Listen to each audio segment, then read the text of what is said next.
दोस्तों, राम मंदिर निर्माण कार्य के दौरान नासा के वैज्ञानिकों को जो मिला उसे देखकर आप भी हैरान रह जाएंगे। एक बात और कि इस वीडियो को देखने के बाद आप भी अपने आप को हिंदू और सनातनी होने पर बहुत ज्यादा गर्व करोगे।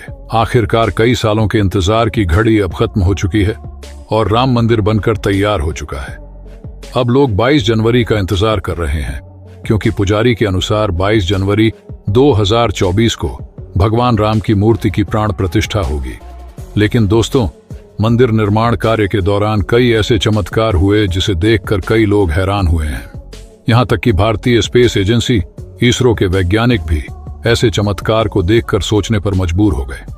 आखिरकार क्या क्या मिला राम मंदिर की खुदाई में, जिसे देखकर वैज्ञानिक सहित अन्य सभी लोग दंग रह गए।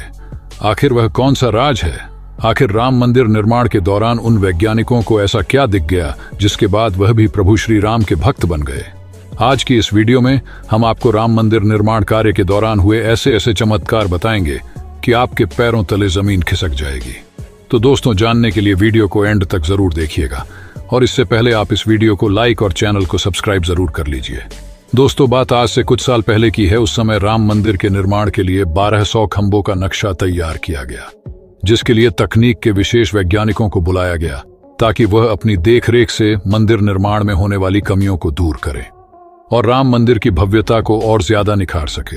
लेकिन राम मंदिर निर्माण के दौरान जब खुदाई का कार्य किया गया तो खुदाई के दौरान नीचे से कुछ ऐसा निकला जिसे देखकर सभी के होश उड़ गए। दोस्तों, उस समय पंकज नाम के वैज्ञानिक अयोध्या में राम मंदिर निर्माण के दौरे पर आए हुए थे। वहां आकर उन्होंने देखा कि राम मंदिर का निर्माण कार्य तो बहुत जोरों शोरों से चल रहा है, जिसके बाद उन्होंने अपना रूटीन कार्य वहां पर शुरू किया।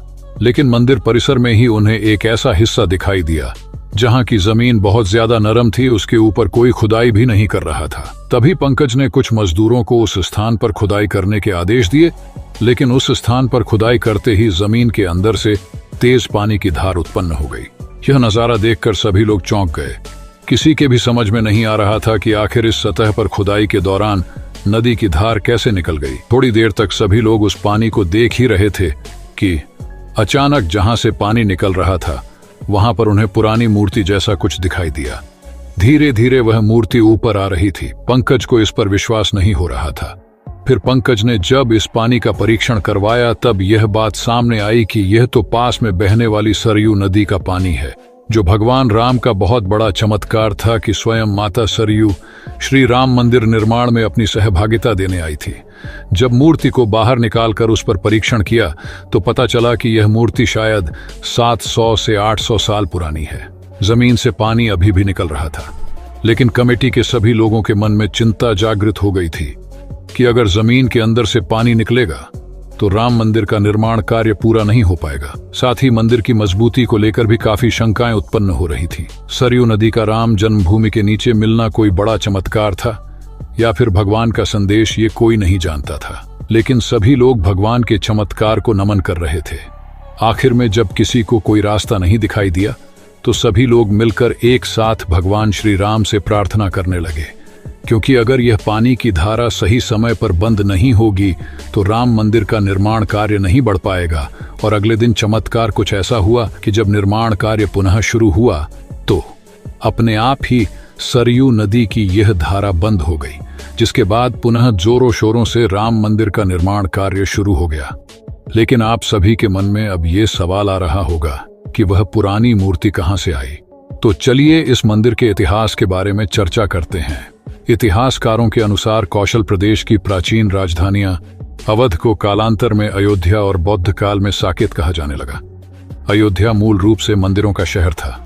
हालांकि यहाँ खुदाई के वक्त आज भी हिंदू, बौद्ध एवं जैन धर्म से जुड़े कई मंदिरों के अवशेष देखे जा सकते हैं, जिसमें खंभों से लेकर हिंदू देवी देवताओं की आकृति मिलती है। अयोध्या नगरी होने का वर्णन भी वाल्मीकि की रामायण में मिलता है।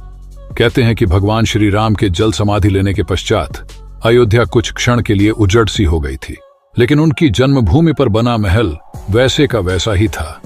भगवान श्री राम के पुत्र कुश ने एक बार पूर्ण राजधानी अयोध्या का पुनर्निर्माण कराया। इस निर्माण के बाद सूर्यवंश की अगली 44 पीढ़ियों तक इसका अस्तित्व आखिरी राजा तक अपने चरम पर रहा। कौशल राजबल की मृत्यु महाभारत युद्ध में अभिमन्यु के हाथों हुई थी। महाभारत के युद्ध के बाद अयोध्या बिखर सी हो गई थी, मगर श्री राम जन्मभूमि का अस्तित्व फिर भी बना रहा। इसके बाद यह उल्लेख मिलता है कि ईसा के लगभग 100 वर्ष पूर्व उज्जैन के चक्रवर्ती सम्राट विक्रमादित्य एक दिन अयोध्या पहुंच गए। थकान होने के कारण अयोध्या में सरयू नदी के किनारे एक आम के वृक्ष के नीचे वह अपनी सेना के साथ आराम करने लगे। उस समय यहाँ घना जंगल हुआ करता था, कोई ज्यादा बसावट भी यहाँ नहीं थी। महाराजा विक्रमादित्य को इस भूमि में कुछ चमत्कार दिखाई देने लगे। तब उन्होंने खोज आरंभ की और पास के योगी वसंत की कृपा से उन्हें यह झांत हुआ कि यह श्री राम की अवध भूमि है। उन संतों के निर्देश से सम्राट ने यहाँ एक भव्य मंदिर के साथ ही खूब सरोवर महल आदि बनवाए। कहते हैं कि उन्होंने श्री राम जन्मभूमि पर काले रंग के कसौटी पत्थर वाले 80 स्तंभों पर विशाल मंदिर का निर्माण करवाया था। इस मंदिर की भव्यता देखते ही बनती थी। विक्रमादित्य के बाद के राजाओं ने समय समय पर इस मंदिर की देखरेख की।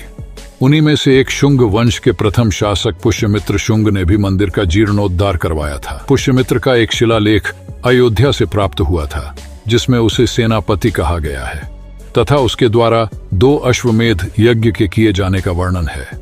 अनेक अभिलेख से झात होता है कि गुप्त वंशीय चंद्रगुप्त द्वितीय के समय और तत्पश्चात काफी समय तक अयोध्या गुप्त साम्राज्य की राजधानी थी। गुप्तकालीन महाकवि कालिदास ने अयोध्या का रघुवंश में कई बार उल्लेख किया है। इतिहासकारों के अनुसार 600 ईसा पूर्व अयोध्या में एक महत्वपूर्ण व्यापार केंद्र था। इस स्थान को अंतर्राष्ट्रीय पहचान 5वीं शताब्दी के दौरान तब मिली जब यह एक प्रमुख बौद्ध केंद्र के रूप में विकसित हुआ। तब इसका नाम साकेत था। कहते हैं कि चीनी भिक्षु उपाय यान ने यहाँ देखा कि कई बौद्ध मठों का रिकॉर्ड रखा गया है। यहाँ पर 7वीं शताब्दी में चीनी यात्री यान नाम का व्यक्ति आया था। उसके अनुसार यहाँ 20 बौद्ध मंदिर थे तथा 3000 भिक्षु रहते थे, और यहाँ हिंदुओं का एक प्रमुख और भव्य मंदिर भी था जहाँ रोज हजारों की संख्या में लोग दर्शन करने आते थे। इसके बाद ईसा की 11वीं शताब्दी में कन्नौज नरेश जयचंद आया तो उसने मंदिर पर सम्राट विक्रमादित्य के प्रशस्ति शिलालेख को उखाड़कर अपना नाम लिखवा दिया। पानीपत के युद्ध के बाद जयचंद का भी अंत हो गया। इसके बाद भारतवर्ष पर आक्रांताओं का आक्रमण और बढ़ गया। आक्रमणकारियों ने काशी मथुरा के साथ ही अयोध्या में भी लूटपाट की और पुजारियों की हत्या कर मूर्तियां तोड़ने का काम जारी रखा। लेकिन 14वीं सदी तक वे अयोध्या में राम मंदिर को तोड़ने में सफल नहीं हो पाए। हालांकि यह भी कहा जाता है कि अकबर और जहांगीर के शासनकाल में हिंदुओं को यह भूमि एक चबूतरे के रूप से सौंप दी गई थी। लेकिन क्रूर शासक औरंगजेब ने अपने पूर्वज बाबर के सपने को पूरा करते हुए यहाँ भव्य मस्जिद का निर्माण कर उसका नाम बाबरी मस्जिद रख दिया था। लेकिन अंत में बाबरी मस्जिद का भी विध्वंस कर दिया गया और इस जमीन पर कई वर्षों तक ऐसे ही चलता रहा और अंत में यह जमीन हिंदुओं को सौंप दी गई, जिस पर आज श्री रामलाल का भव्य मंदिर बनकर तैयार हो चुका है। और 22 जनवरी को यहाँ पर रामलला की प्राण प्रतिष्ठा भी कर दी जाएगी। अगर आप श्री राम के भक्त हैं तो कमेंट में लिखें जय श्री राम, और वीडियो पसंद आई हो तो इसे लाइक करें, शेयर करें, और अगर आप हमारे चैनल पर नए हैं तो चैनल को सब्सक्राइब करके बेल आइकन को प्रेस कर लें।